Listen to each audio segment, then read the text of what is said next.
कहानी सुनाने वाली हूँ जिसे सुनने के बाद आपकी रूह कांप जाएगी। तो चलिए शुरू करते हैं। एक छोटे से गांव में एक छोटी सी फैमिली रहती है। माता पिता और एक प्यारी सी बच्ची। बच्ची का नाम रिया और पापा का नाम गोपाल और माँ का नाम अनीता।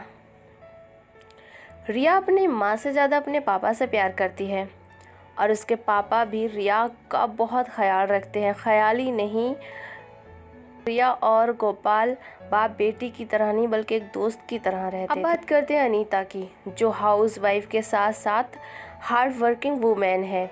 अनीता रिया की शरारतों के लिए हमेशा रिया को डांटती रहती है। रिया के स्कूल का टाइम होता है। गोपाल रिया को स्कूल छोड़ने के बाद वह भी अपने काम पर बस से जाता है। बस में एक छोटी सी बच्ची खड़ी होती है। गोपाल उसको अपने पास बिठा लेता है, मगर उस लड़की की माँ को ये अच्छा नहीं लगता है और वह अपनी बेटी को गोपाल के पास से उठा लेती है। ये देखकर गोपाल को बहुत बुरा लगता है। वह सोचता है कि मैं तो सिर्फ मदद करना चाहता था। अब कॉलेज का सीन देखते हैं, जहां अनीता की फ्रेंड सोना लड़कियों पर कैसे कैसे अत्याचार हो रहे हैं इस स्पीच को देती है और अनीता भी वहीं होती है। स्पीच खत्म होने के बाद अनीता सोना से मिलकर अपने हस्बैंड के साथ यानी गोपाल के साथ एक बड़ी सी शॉप पर जाती हैं। फिर वहाँ पता चलता है कि रिया का जन्मदिन है। गोपाल और अनीता रिया का जन्मदिन बहुत धूमधाम से मनाते हैं। फिर अगली सुबह को गोपाल रिया को स्कूल छोड़ता है और फिर शाम को अनीता और गोपाल दोनों सोने जाते हैं। तभी वहाँ रिया आ जाती है और अपने पापा की साइड सोने की जिद करती है। अनीता रिया को मना करती है, मगर रिया नहीं मानती और वहीं सो जाती है। और अगली सुबह हम देखते हैं कि गोपाल अपने ऑफिस में काम करता है। तभी रिया के स्कूल से फ़ोन आता है। गोपाल को पता चलता है कि रिया को बुखार आ गया। गोपाल रिया को लेने स्कूल जाता है। वो घर लेकर आता है। घर आकर देखता है कि घर पर तो ताला लगा है और ताले की चाबी अनीता के पास है। गोपाल अनीता को कॉल करता है, मगर अनीता का फ़ोन स्विच ऑफ जाता है।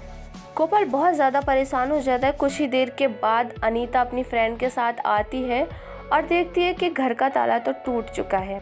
अंदर आकर अनीता रिया को इस हालत में देखकर बहुत ज़्यादा परेशान हो जाती है और गोपाल अनीता पर बहुत गुस्सा करता है। फिर अनीता बताती है उसका फ़ोन चार्ज ना होने की वजह से स्विच ऑफ हो गया।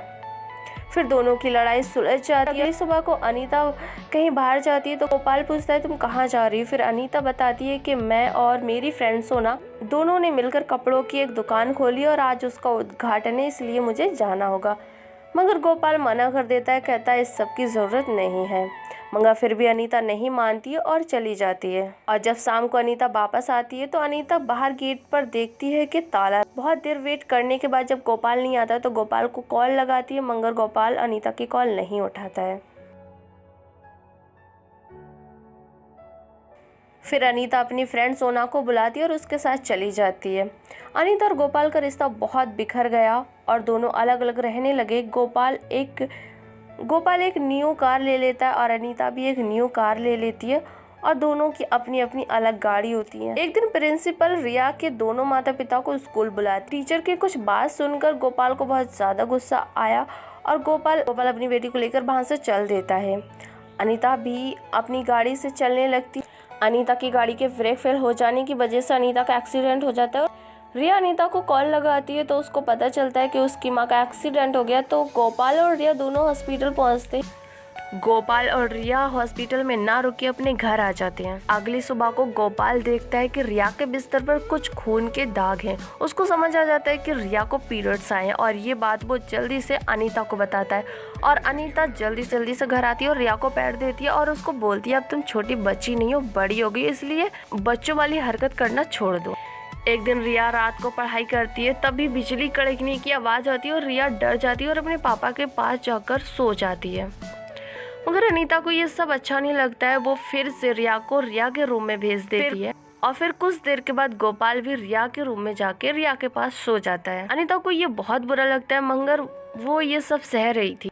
बढ़ती उम्र के साथ रिया 13 साल की हो जाती है और हर बार की तरह इस बार भी रिया का जन्मदिन बहुत धूमधाम से मनाया जाता है। और इस बार गोपाल और अनीता रिया को एक साइकिल गिफ्ट करते हैं।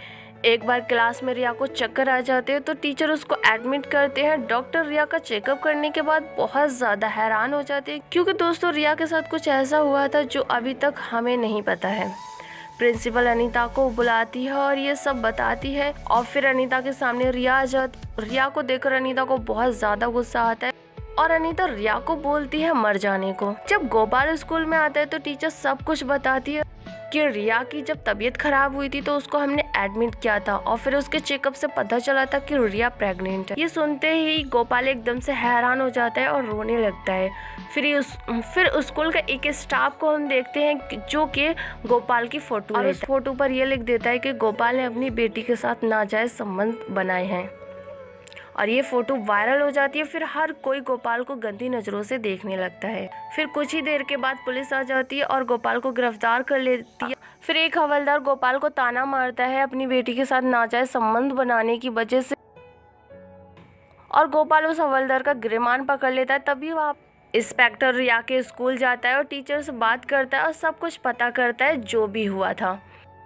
और फिर इंस्पेक्टर अनीता को भी ऐसा लगता था कि गोपाल ने हाँ सच में ही अपनी बेटी के साथ गलत किया है। वो इंस्पेक्टर अनीता को समझाता है कि कोई भी बाप अपनी बेटी के साथ कभी भी ऐसा नहीं कर सकता है और मैं तुमको विश्वास दिलाता हूँ कि तुम्हारी बेटी के अपराधी को जल्द से जल्द पकड़ा जाएगा। फिर कुछ दिनों के बाद का सीन दिखता है कि एक सुनसान जगह पर एक घर है और उस घर में जैकेट पहने हुए एक इंसान यानी कि एक आदमी वेल्डिंग कर रहा है। तभी हमारी नज़र पड़ती है किडनैप किए हुए शख्स पर। फिर जैकेट पहना हुआ आदमी उसके पास जाता है और उसको रिया की फ़ोटो दिखाता है।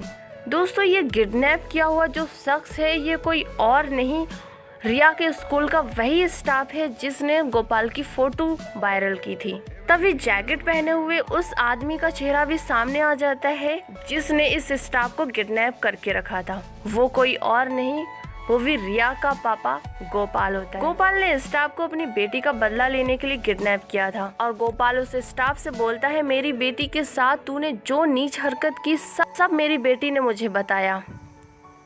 फिर अपराधी बोलता है मैं अपना गुनाह कबूल करने के लिए तैयार हूँ मगर मुझे जान से मत मारना। मगर गोपाल उसकी एक नहीं सुनता और उसे जिंदा जला देता है और उसकी राख को एक गंदे नाले में बहा देता है। और गोपाल बहुत खुश होता है कि उसने अपनी बेटी का बदला ले लिया। और फिर गोपाल एक लाइन बोलता है कि माँ बच्चों के लिए एक सच है और बाप बच्चों के लिए एक भरोसा है। इसी डायलॉग के साथ इस कहानी का एंड होता है और मैं आपको मिलती है एक न्यू और इंटरेस्टिंग स्टोरी के साथ। जब तक के लिए bye bye, take care, best of luck. और हाँ, वीडियो को लाइक करके चैनल को सब्सक्राइब कर दीजिए और कमेंट में बताइए आपको ये कहानी कैसी लगी और आप इस कहानी पे कोई राय देना चाहेंगे।